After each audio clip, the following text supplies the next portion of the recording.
পুরো রাজ্য থেকে বাছাই করা সদ্য জন্মানো শিশুদের নিয়মিত বিষ খাওয়ানোর আদেশ দিলেন এক রাজা। একজন ছাড়া মারা গেল তাদের সবাই। আর প্রতিদিন বিষ পানে বেঁচে থাকা সেই একটি মেয়ে এক সময়ে হয়ে উঠল চোখ ধাঁধানো সুন্দরী এক বিষ কন্যা। একদিন দলবল সহ যুদ্ধে বন্দী হয়ে বিষ কন্যাকে শত্রু শিবিরে বিনা বাধাতে পাঠালেন আক্রান্ত রাজা। সেই মেয়ের রূপ যেন আগল ভাঙ্গা প্লাবন। মুগ্ধ শত্রু রাজা তাকে ডাকলেন নিজস্ব আড়ালে। তারপর যেই তাকে কাছে টেনে তার ঠোঁটে রাখলেন অধৈর্য চুম্বন, মারা গেলেন নিজে। গল্পটি ১৬ শতকের এক ফরাসি আখ্যানে পাওয়া যায়। ধারণা করা হয় যীশু খ্রিস্টের জন্মের বহু বছর আগে ভারতে বিষ কন্যাদের সৃষ্টি। তারপর তা বহির্বিশ্বে ছড়িয়ে পড়ে। মূলত রাজারা তাদের শত্রুদের ঘায়েল করতে বিষ কন্যাদের ব্যবহার করতেন। এলোমেলোভাবে প্রাচীন ভারতের কিছু আখ্যানে ছড়িয়ে আছে বিষ কন্যাদের কথা।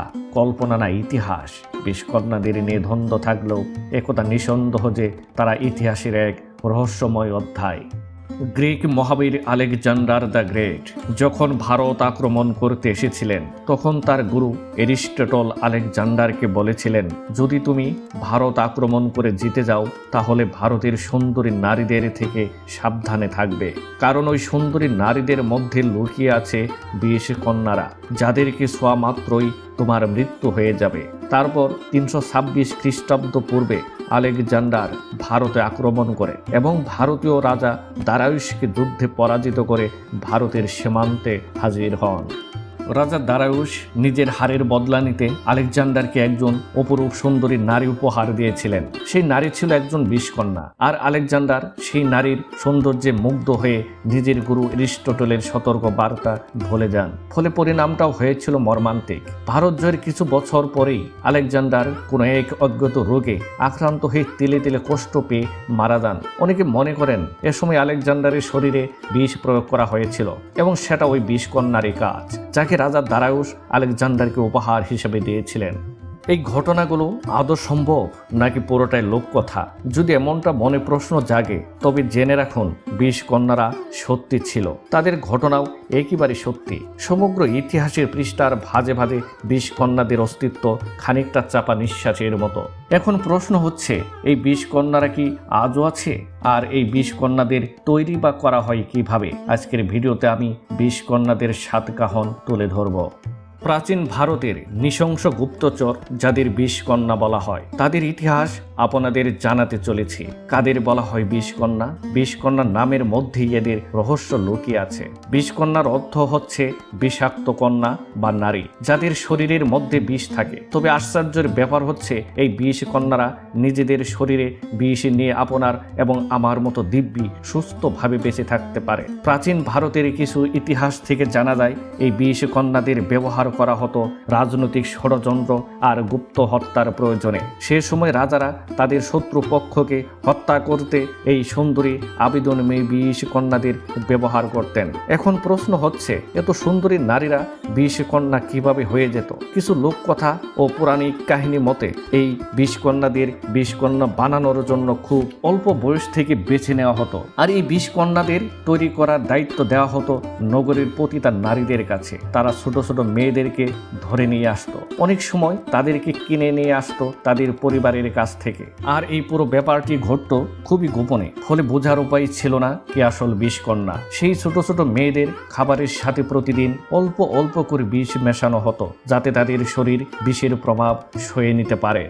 তবে এই প্রক্রিয়ায় অর্ধেকেরও বেশি মেয়ে প্রাণ হারাতো। আর যারা বেঁচে যেত, অর্থাৎ যাদের শরীর এই বিষের প্রভাব সয়ে নিত, তাদেরকে দেওয়া হতো পরবর্তী ট্রেনিং। এর মধ্যে ছিল নাচ গান, মদ্যপান, এছাড়া বিভিন্ন ধরনের কামুক আচরণ। এক কথায় যে কোনো পুরুষকে যৌন আবেদন করে যেভাবে আকৃষ্ট করা যায় তার সব কৌশল তাদেরকে শেখানো হতো। তাদের ট্রেনিং সম্পূর্ণ হয়ে গেলে রাজা এই বিষ কন্যাদের নিজের মহলে এনে রাখতেন এবং প্রয়োজন মতো ব্যবহার করতেন নিজের কার্য সিদ্ধি করার জন্য। কিন্তু কিভাবে বিষ কন্যারা শত্রুদেরকে হত্যা করত? যখন কোনো রাজা বা গুরুত্বপূর্ণ ব্যক্তি বিষ কন্যার সৌন্দর্যে মোহিত হয়ে যেতেন, তখন সেই বিষ কন্যা প্রেমের জালে সেই রাজা বা শত্রুপক্ষকে কাছে টেনে নিতেন। এ সময় কোনো ফল বা পানীয় বা নিজের শরীরের কোনো অঙ্গের সাথে বিষ মিশিয়ে দিত, আর সেই বিশেষ পুরুষের বিশ্বাস অর্জন করতে বিষকন্যারা প্রথমে নিজে সেই ফল বা পানীয় পান করত। যেহেতু ছোটবেলা থেকে তারা অল্প অল্প করে বিষ খেতে অভ্যস্ত, ফলে তাদের শরীরে বিষের কোনো প্রভাবই হতো না। আর ওইদিকে শত্রুপক্ষ ভেবে নিত এই ফল বা পানীয় পুরোপুরি সুরক্ষিত, আর তারা তখনই সেই ফাঁদে পা দিত, অর্থাৎ সেই ফল বা পানীয় খেয়ে নিত, আর এতেই তাদের মৃত্যু হতো। কিন্তু বিষকন্যারা যে শুধু মাত্র হত্যা করত তা কিন্তু নয়। অনেক সময় শত্রুপক্ষে রাজ্যের গুরুত্বপূর্ণ পদে থাকা ব্যক্তিরা, যেমন সেনাপতি, মন্ত্রী, তাদেরকে প্রেমের জালে জড়িয়ে তাদের কাছ থেকে জেনে নিত রাজ্যের সব গোপনীয় তথ্য, আর যুদ্ধ বা অন্য কোনো সময়ে সেই গোপন তথ্যগুলোকে কাজে লাগানো হতো। তবে যদি কার্যসিদ্ধির আগেই কোনো রাজা টের পেয়ে যেত যে তার সামনে যে নারী আছে সে আসলে বিষকন্যা, তাহলে সেই নারীর পরিণাম হতো খুবই ভয়াবহ। তাদের কেটে ফেলা হতো টুকরো টুকরো করে, না হয় জ্যান্ত পুড়িয়ে মারা হতো। এবার জেনে নেওয়া যাক রাজা চন্দ্রগুপ্ত এবং বিষকন্যার ইতিহাস। আজ থেকে 2300 বছর আগে রাজা চন্দ্রগুপ্ত ভারতের মৌর্য সাম্রাজ্যের প্রতিষ্ঠা করেছিলেন। ঐতিহাসিকদের মতে এ সময় বিষকন্যাদের প্রচলন ভারতে ছিল। চন্দ্রগুপ্তের প্রধানমন্ত্রী আচার্য চাণক্য নিজের অর্থশাস্ত্র গ্রন্থে এই বিষকন্যাদের ব্যাপারে লিখে গেছেন। অনেকেই বলেন এই বিষকন্যারা যাতে চন্দ্রগুপ্তের কোনো প্রকার ক্ষতি করতে না পারে সেজন্য আচার্য চাণক্য প্রতিদিন অল্প অল্প করে চন্দ্রগুপ্তের খাবারে বিষ মিশিয়ে দিতেন, যেটা চন্দ্রগুপ্ত নিজেও জানত না। কারণ ছিল যদি চন্দ্রগুপ্ত কোনো বিষকন্যার ফাঁদে পড়ে তাহলে যেন সেই বিষকন্যা চন্দ্রগুপ্তকে হত্যা করতে না পারে। কিন্তু একদিন চন্দ্রগুপ্ত যখন খাবার খাচ্ছিল সে সময় খাবারের ঘরে তার গর্ভবতী স্ত্রী দুর্ভারা প্রবেশ করে। চন্দ্রগুপ্ত নিজের থালা থেকে কিছুটা খাবার তার স্ত্রী দুর্ভারাকে খাইয়ে দেন, আর সেই বিষাক্ত খাবার খেয়ে দুর্ভারা মুহূর্তের মধ্যেই অসুস্থ হয়ে পড়েন। কিছু সময়ের মধ্যেই তিনি মৃত্যুর কোলে ঢলে পড়েন।